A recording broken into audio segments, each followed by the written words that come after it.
traveling, make sure that you accommodate your transportation to and from the airport ahead of time. A bit complicated.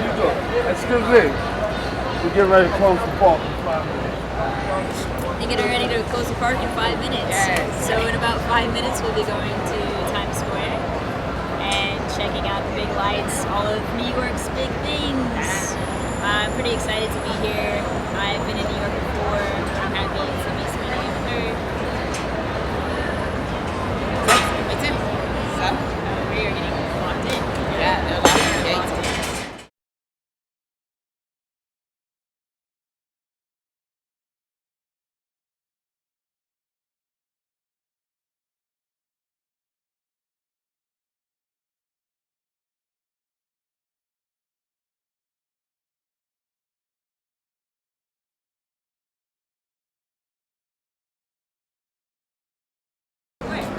This is where people do. Fine, we're in Times Square. This is what people do.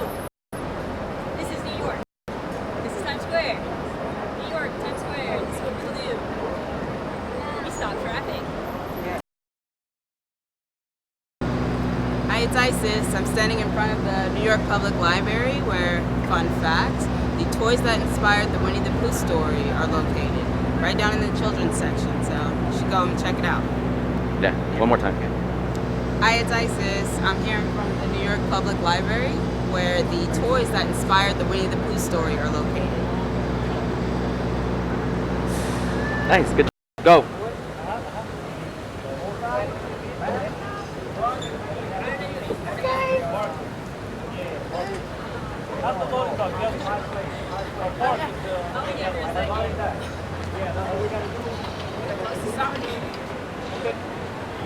Did we edit it? To make it work? So we're walking by some neighborhoods and there's pizza for $1. And supposedly it's alright. And we're trying Two Brothers, which is popular for St. Mark's Two Brothers Pizza. We're gonna give it a try. No. Cheers. Cheers. New York pizza.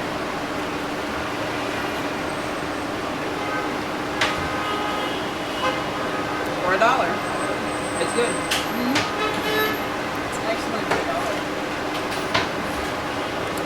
$2.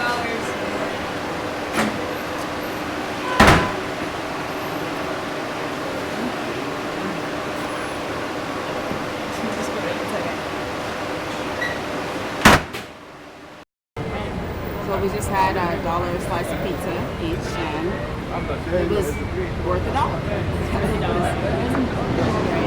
If I was drunk, maybe it would have been great, but I'm pretty sober, so definitely do the $1 pizza in New York on the drunk stomach or the tipsy. Pizza is like sex. You haven't heard that? This is like sex. Where even if it's bad, it's still good. Is that how it goes? This is, I mean, unless you're tipsy and it's drunk sex, then you don't want to have this $1 pizza sober. But it's $1. Can't beat that. In New York. Hi, we're here with Stan. He is Coney Island's resident historian. Right? I'm born and raised in Coney Island. What I love about Coney Island is people can come here with $1 and have a good time as well as with $100 because there are so many things to do that are free or low price. The beach is free. Walk on the boardwalk, walk around, people watching. Stan, what's your favorite game right now?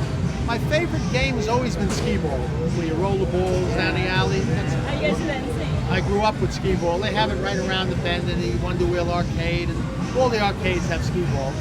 Because that's a game of skill, and it's also a little recreation, a little exercise.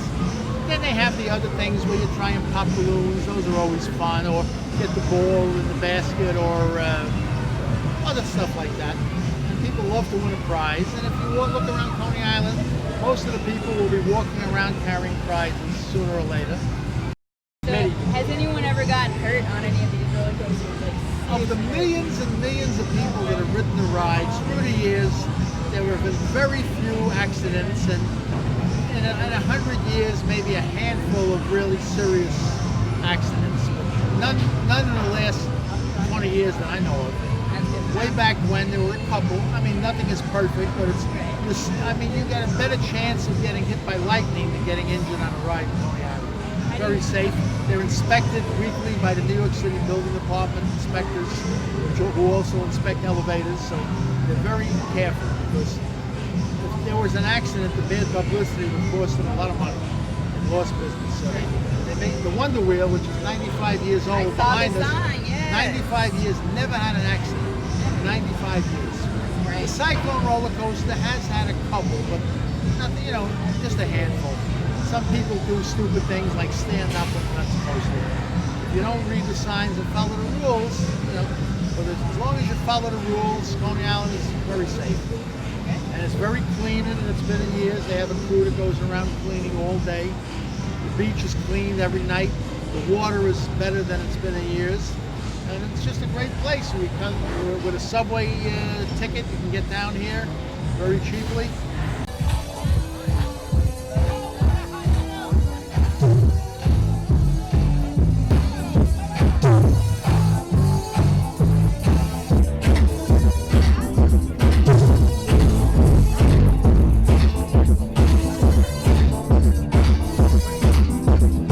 We are leaving Coney Island now. We just had a great time walking the boardwalk here and experiencing different shops and roller coasters and rides and things. And there's a lot of things here for the family and for everyone in general. Do you want to break down a couple things? Sure. I wasn't listening at all, but did you talk about that stuff? Sorry, I really wasn't. I'm still hungover. So there's shops out here you can shop and buy things at. There are rides that you can ride and bring the children to ride as well. The beach is here. The boardwalk is here where you walk up and down. There's shops and restaurants. Music, and food. music, people dancing, a lot of different people here. So that was a really great part of it. There's also an aquarium attached to it that you can go to and visit.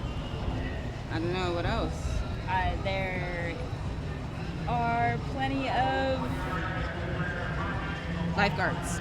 Plenty of lifeguards. less than average looking people. Yeah, I didn't see the hot chicks. Where the hot chicks at? They lied to me. But there are some sort of hippie circles where you might be able to buy drugs.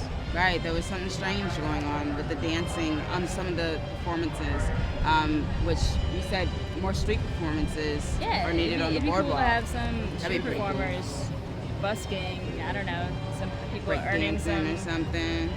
some money for doing crazy things. Yeah, that'd be pretty cool to add to it. Yeah. I don't know if the fishing is allowed either. There were a lot of kites. That was very beautiful. The kites. Yeah. I like that. The sand surprised me. I was expecting it to be a little more coarse. So all in all, I think you should definitely, if you're coming to New York, make a trip to Coney Island. Check it out.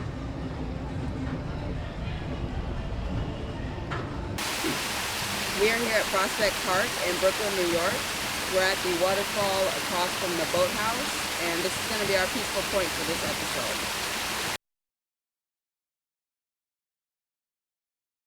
Alright, this is the MIM Museum, and if you're in New York and your partner wants to see a museum, take them to this one. It's one of the smallest museums in the world, and it's about the size of a walk-in closet. But two, it has really interesting things. If I can remember correctly, there are cereal flakes encased. There is one of the coolest things that I think is these faces that are made. They are 3D images of people's DNA, I don't know, their face makeup, based on chewing gum found off the ground. So someone went around, picked up the gum, made 3D pictures of their face that are in here. Like I said, it's tiny. If you hate museums, cool, but hate this one the best because this one's actually really awesome. And there's interesting things about it.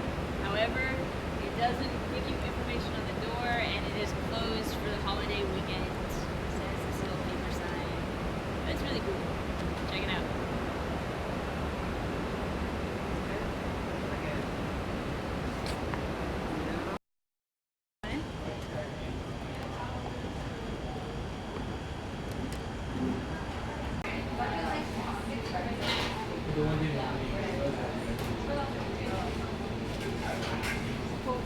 We're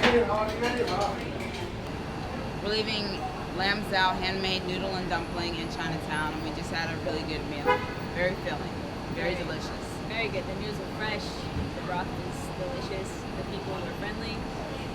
If you dine here, just estimate your total and kind of throw some money at them and you'll get some change. It's an awkward yet delicious experience. Yes, very good food, and very interesting the way that they create the noodles. So make sure you check that out when you get here in Chinatown, in New York. We're still in New York. Still in New York. What's next?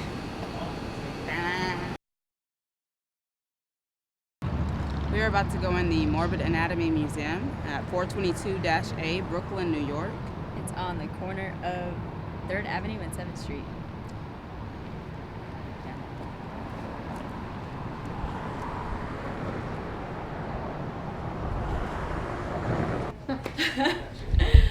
Hi, we're at the Morbid Anatomy Museum in Brooklyn. This is Joanna, and she's going to tell us a little about the museum. The Morbid Anatomy Museum opened about a year ago. It's a project of mine. It started as an art project where I traveled around the world photographing medical museums and the objects in them. Some of the posters are hanging over here. I met a woman named Tracy Hurley Martin, who is now the board chair, was the CEO. She basically saw the old project, which was the Morbid Anatomy Library, thought it could be something bigger and more interesting, and so we basically launched this place in June of 2014. Great. And so here you have a permanent room? Yeah. So here we are, this is the Morbid Anatomy Library. This is our permanent collection. So in this collection we have about 1,000 books. We have academic articles, we have artifacts ranging from medical moulages to phrenological death masks to wet specimens of bats to cast of gorilla foot to a giant fold-out map of all of human history from a Christian perspective in the 1870s. So all sorts of things that kind of relate to art and medicine, death and culture, different ways of seeing the world at different times. And here you have this two-headed duck. Yeah, this is one of the most popular objects we have. This is a two-headed duckling. It was a gift from my father for my birthday a few years ago. And it's just a pressed darling for some reason. People always ask if it's real. And in a sense it is. It is, in fact, two ducklings sewn together, but it is not a real two-headed duckling. And do you have a personal favorite? I'm not that kind of a person. I'm not a favorites person. I have objects that I like, but they're not usually particularly objects that are very precious. One of my favorite things is actually in this case. This is called Santa Marta. Some of you might have heard of it. So in Mexico, there's a contemporary cult happening right now where people worship death as a woman. I don't know exactly when it started. I've heard different times, but you'll see it now that you've seen this. You'll see it all around New York and botanicas and shop windows. And this I purchased at one of the largest Santa Muerte shrines right outside of Mexico City. So we had some espresso downstairs. It was great. Do you use this space for anything else? Yes. The Morbid Anatomy Museum, we have lots of things going on. So we have the full-time space right here, the permanent space. Then we have a temporary gallery next door where we have different exhibitions. And then downstairs we have lectures 3 to 5 nights a week, and we have classes also in the same space of things like skeleton articulation, anthropomorphic taxidermy, all sorts of things. So there's things happening here almost every night. So you can hang out in the cafe, you can even go to a death cafe in the cafe a few nights. You get your tarot cards read in the cafe on Monday, it's the first Monday of the month. So there's always things going on here, and then you can come out here and hang out in the library as well. Thank you. Oh, you're welcome. We just got ice cream from Ample Hills Creamery at Nevins and Union Street in New York. They have pretzel cones, so when you lick off messes like this, you also get a little salt in your ice cream. Mine was a bit messy Delicious. too. A bit messy, but it's lovely. You're lovely. Ample Hills Creamery, Brooklyn, New York, Union and Nevins Street. Go.